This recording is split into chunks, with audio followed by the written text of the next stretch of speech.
Plusieurs sujets qui nous interpellent ce matin dans l'actualité. Le monde entre dans sa décennie la plus dangereuse. Vladimir Poutine hier. Et puis, on va en parler avec Éric Nolot, Guillaume Bigot dans Tous discutent. Ce qui se discute aussi et ce qui fait un peu polémique là actuellement, c'est faits divers, faits de société. Lola, il y a de la récupération. Alors là, il y a eu Justine et donc le meurtrier présumé qui n'a pas, on voit son visage évidemment. Et il y a un petit affrontement sur les réseaux sociaux. Je disais aussi qu'il y avait une exploitation dans les médias, puisque c'est vrai que deux des amis de Lucas étaient sur le plateau hier soir de Cyril Hanouna. Guillaume Bigot. Je pense qu'on peut toujours essayer de noyer le poisson et d'expliquer qu'il y a un ensauvagement de la société. Oui. C'est à la fois vrai et faux. Je pense qu'il y a quand même aussi une diminution de ce type de meurtre en France sur 30 ans, sur 40 ans. Il y en a moins et pourtant, il y a de plus en plus de tentatives d'homicide et pourtant, il y a de plus en plus de violences gratuites physiques contre les personnes. Donc la polémique est absolument stérile. Dans les deux cas, sont probablement des gens très dérangés. Le meurtrier de Justine, la meurtrière de Lola. Là où quelque chose est politique et quelque chose ne l'est pas, c'est que la meurtrière de Lola, elle aurait pu ne pas être en France, tout simplement. C'est pas parce qu'elle a des origines qu'elle a tué, et c'est absolument hors sujet. Et on voit bien d'ailleurs quelque chose de complètement vrillé dans la gauche, c'est-à-dire qui s'arc-boute sur la question de l'origine, mais personne n'a parlé de l'origine de la meurtrière de Lola. Non, on a dit que c'était quelqu'un qui n'aurait pas dû se trouver en France parce qu'elle était victime, parce qu'elle n'était pas victime, parce qu'elle était sujette d'une OQTF non exécutée, c'est tout. Et Éric Nolot. Non mais pourquoi tous ces cas nous fascinent et en effet font parler sur les réseaux ou dans les médias? Parce qu'il y a trois choses. Dans l'affaire de Justine, on est bouleversé par la vie de cette jeune femme qui s'interrompt à 20 ans. On est bouleversé aussi par les circonstances du meurtre qui est aggravé d'un viol. Et puis on est bouleversé par une autre chose, c'est la dimension métaphysique de la chose. C'est-à-dire que nous sommes confrontés à l'énigme du mal.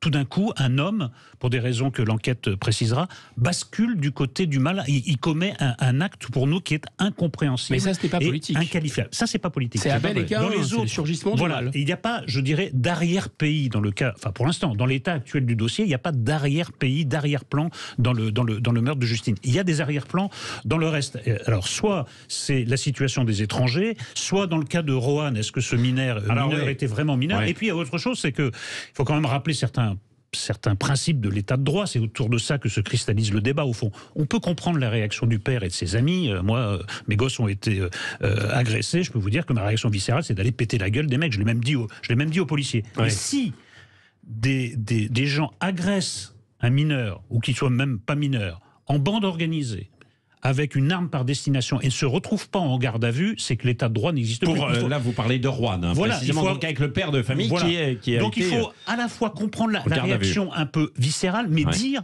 que l'état de droit suppose que quand vous exercez des violences en bande organisée avec une arme par destination, vous avez des problèmes avec la justice, sinon il n'y a plus de justice, il n'y a plus d'état de droit. C'est pas très populaire de le dire, mais il faut à la fois comprendre et rappeler les bases de Guillaume Bigot, d'un mot. Pas mieux. Évidemment que le travail de l'État, c'est de neutraliser la violence et d'assurer que les violences sont sanctionnées, rapidement sanctionnées, etc. Et ne le sont pas. Donc il y a quelque chose d'écrit à l'avance. Si l'État n'assure plus cette mission régalienne essentielle qui est à la racine de sa légitimité, vous pouvez être sûr que la nature est horreur du vide. Et vous pouvez être sûr que les gens vont se faire justice eux-mêmes. C'est évidemment. Oui, 0826 300 300. Didier de Nîmes est avec nous. Bonjour Didier. C'est Jeff de Corrèze. C'est Jeff de Corrèze. Bon, on me dit voilà. Jeff, bonjour. Bonjour Patrick, bonjour Éric Nolot, bonjour à toute l'équipe. J'avais plusieurs sujets à vouloir vous évoquer. Il y en a un qui, avec votre précédente invitée, m'a particulièrement mis en colère, mais on m'a dit... Allez-y. Évidemment, on a abordé d'autres sujets, mais on peut, faire des petites parenthèses. J'ai deux sujets, Patrick. Allez-y, brièvement. Allez-y, Jeff. Votre ministre, la précédente invitée, m'a particulièrement mis en colère concernant la non-vaccination et la non-réintégration, la non-réintégration des soignants par rapport à ce vaccin expérimental, à cette injection expérimentale qu'ils ont refusé par connaissance de cause. Ça, c'était le point, et je trouve que le comportement de la France, qui est la seule nation aujourd'hui à ne pas réintégrer ses soignants, inadmissible. Bon, ça c'est votre réaction, effectivement. C'est pour ça que je lui ai posé la question à la ministre.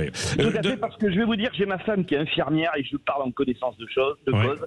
Et elle a fait la vaccination, non pas pour une raison médicale, j'irai pas plus loin. Je vais vous expliquer maintenant effectivement mon point de vue sur un des sujets, c'est le côté Russie. Sur la Russie, vous voulez qu'on passe sur la Russie? De Poutine. Moi, je fais un comparatif. Je fais un comparatif avec l'homme qu'on nous dit malade du côté de la Russie et un autre homme qui est de l'autre côté de l'Atlantique aux États-Unis, Monsieur Biden. Je fais un comparatif de comportement entre ces deux hommes. Hier, lors de ce colloque, je me pose des questions réellement sur une problématique de santé de Monsieur Poutine. Par contre, quand je vois certains hésitements dans le comportement de Monsieur Biden, là, je m'inquiète. Et je vois que les médias n'en parlent que très peu. C'est vrai. Par contre, on commence à en parler, mais purement sur la Russie, ça fait 8 ans que l'on a l'eau cuit à feu doux, je dirais. Là, effectivement, on ne peut que comprendre M. Poutine dans ce qu'il dit et bien y croire. Nous, l'Europe, on a voulu jouer un jeu avec les États-Unis qui est une énorme erreur.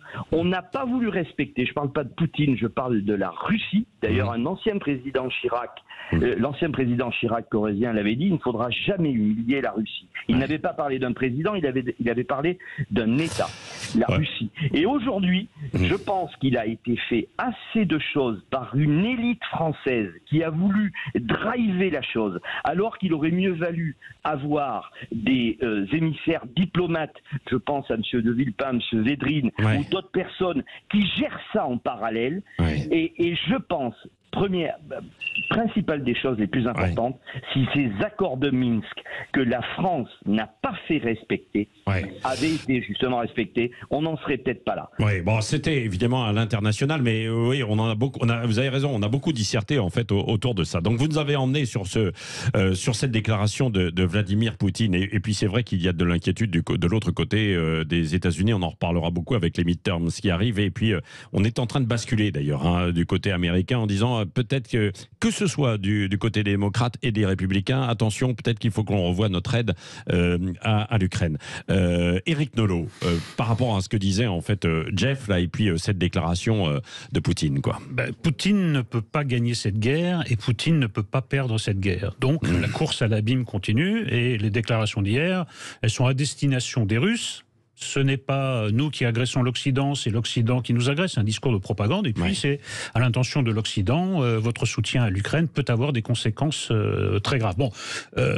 C'est un peu du bluff quand même, parce que tout le monde pense évidemment à l'arme nucléaire. L'arme nucléaire, il y aurait un avant et un après pour la Russie, dont les conséquences seraient peut-être encore plus grave pour la Russie que pour l'Ukraine. Donc voilà. Mais en tout cas, pour l'instant, non seulement il y a ce jusqu'au-boutisme qui nous inquiète tous, et il y a ce jusqu'au-boutisme qui empêche toute négociation, c'est-à-dire toute sortie du conflit. Ce conflit ne peut que durer et s'éterniser avec cette menace qui est au-dessus de nos têtes. Tout le monde pense à l'arme nucléaire, c'est-à-dire l'effroi absolu.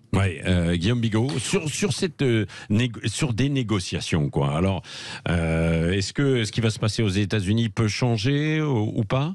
On sait bien que ce qui se passera en Ukraine, ça va se décider dans les élections de mi-mandat. C'est-à-dire que là, c'est un tiers du Sénat qui va être renouvelé et toute la Chambre des représentants qui est l'équivalent de notre Assemblée nationale. Et s'il y a une majorité républicaine qui est pour mettre la pédale douce sur l'aide aux armements, il y aura une négociation. S'il y a à nouveau une majorité démocrate, il n'y aura aucune négociation et ils se battront jusqu'au dernier Ukrainien, quelles qu'en soient les conséquences, malheureusement. Donc on voit bien que cette affaire ukrainienne, elle se décide aux États-Unis d'Amérique, elle se décide sur la colline de Washington. Je veux revenir sur ce que disait très justement votre auditeur précédent. Oui, c'est le président Macron qui avait dit « le temps est en mort cérébrale ». Il s'est un peu trompé, mais enfin, le chef opérationnel de l'OTAN, qui n'est autre que le président des États-Unis d'Amérique, lui, il a l'air un peu... il n'a pas l'air tout à fait encore parmi nous. Il n'est plus tout à fait parmi nous. Donc on voit bien, Vladimir Poutine est un homme, un fou hystérique, complètement paranoïaque. Écoutez simplement ses discours. Moi, je ne suis pas du tout poutinolâtre. Cet homme a agressé l'Ukraine. Ce qu'il a fait est non défendable. Mais écoutez son discours, il n'a rien d'un fou hystérique. Quant à M. Biden, il n'a pas vraiment l'air, je répète, d'avoir complètement toute sa tête. Ce qui est assez inquiétant dans une situation où on parle de nucléaire. Non, mais indépendamment de la personnalisation qui est le plus malade des deux. Je ne sais pas si c'est le vrai débat. Moi, je m'en tiens à des principes assez simples, au fond, assez fondamentaux, qui est le droit des peuples à disposer d'eux-mêmes. Il se trouve que tous les peuples proches de la Russie ont eu, au fil de l'histoire, à pâtir de la Russie, soit des invasions, soit la mise sous tutelle. Et ces gens ne veulent plus de cette tutelle. Tous les pays de l'Est, quasiment sans exception, à part la Biélorussie, ont demandé à adhérer soit à l'OTAN, soit à l'Union européenne, soit aux deux, et ils ont des bonnes raisons de le faire. Et si l'Ukraine avait été membre de l'OTAN, l'agression russe n'aurait pas eu lieu. Voilà quand même ce qu'il faut rappeler. Alors après, on est toujours en train d'essayer de relativiser. Nous avons humilié les Russes. C'est quand même bizarre cette histoire. La première visite d'État d'un chef d'État étranger en France, c'était Poutine, et on avait sorti, alors vraiment, la grande vaisselle, on avait sorti Versailles. Je vois pas en quoi on a humilié la Russie. Simplement, il y a dans la Russie et il y a dans la tête de Poutine les vieux réflexes de l'Union soviétique et même de la Russie tsariste, qui sont des réflexes impérialistes. Les frontières de la Russie proprement dite ne leur suffisent pas. Il faut qu'ils annexent d'une manière ou d'une autre, et ils déguisent ça sous la forme d'une agression de l'OTAN. Donc il faut en revenir à ces principes-là, parce que si on commence à entrer dans les raisons de Poutine, on est mal barré dans les négociations. Moi, je suis complètement d'accord avec Éric Nolot. Il faut revenir à des principes. Les principes ont été absolument piétinés. Ils ont été piétinés dans la Yougoslavie, ils ont été piétinés en Irak, ils ont été piétinés à travers l'extraterritorialité du droit américain. Ils sont tous les jours piétinés à travers les privilèges du dollar. Et je pense que la terre entière en a marre de cette hégémonie américaine. Et donc derrière cette histoire se joue aussi l'hégémonie américaine. Ouais. Je pense que Poutine a tort sur l'invasion de l'Ukraine, je serais assez d'accord avec Nolot, mais Poutine a raison quand il dit que la terre entière en a assez d'hégémonie américaine. Alors si la France avait été restée la France, il se trouve que j'ai lu récemment les mémoires passionnantes de Maurice Gourdeau-Montagne, qui était le conseiller diplomatique de Jacques Chirac. Entre 2003 et 2006, il montre quoi? Il montre que le président Chirac était russophile et russophone, avait toujours considéré effectivement que l'Ukraine, comme tous les stratèges de Washington, sans exception, il faut le rappeler, l'Ukraine ne devait pas rentrer dans l'OTAN, sinon c'était un casus belli, bien sûr, parce que l'Ukraine n'est pas indifférente au sort de la Russie, ça tout le monde le savait. On a joué avec le feu, on a excité avec le chiffre rouge, le taureau a fini par charger. Je termine, un point sur la question des accords de Minsk. Oui, il fallait appliquer les accords de Minsk, mais il fallait être deux pour appliquer les accords de Minsk. Maurice Gourdeau-Montagne explique qu'à un moment, en 2006, la Russie va prendre la présidence du G7, je ne sais pas si on imagine, ça devient le G8. Donc, et là, Poutine se rapproche de l'OTAN à ce moment-là. Il ne faut pas oublier l'histoire. Et à ce moment-là, les Russes font une proposition incroyable aux Français. Ils leur disent, mais et si on mettait en commun des industries militaires de défense, le ADS, etc. Les Français veulent le faire depuis longtemps avec l'Allemagne. Nous tournons vers l'Allemagne. Qu'est-ce que répondent les Allemands? Nous allons demander aux Américains. Il n'en sera plus jamais question. L'Europe européenne était possible à ce moment-là. Deux choses très brièvement. Mon cher Bigot, l'Union soviétique s'est bâtie sur le meurtre organisé, prémédité de millions d'Ukrainiens par la famine. Évidemment.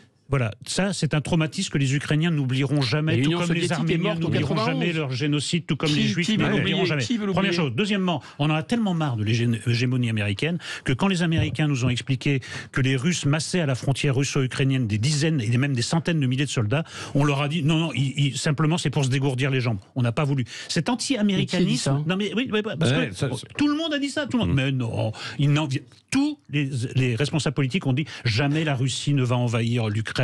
Il ne faut pas se fier à ces troupes qui se massent à la frontière. Pourquoi? Par réflexe anti-américain. Parfois, il faut quand même se sortir des réflexes pour revenir à la Merci Guillaume Bigot, Éric Nolot, donc pour ce débat passionnant. On pourrait évidemment continuer. On offre une montre Icewatch à Jeff, notre auditeur, puisqu'il y a changement d'heure et donc on offre des montres cette semaine. Et puis tiens, on va réécouter parce que ce soir, cet après-midi, il y a Elie Semoun qui est du côté de Port-le-Cat avec séance de dédicace, etc. Il va recevoir une distinction aussi, Festival de la Voix. Vous savez, on l'avait avant-hier. Et il a passé une petite annonce à cette occasion, les petites annonces. Salut, c'est Kevina. J'ai 16 ans, je suis célibataire endurci.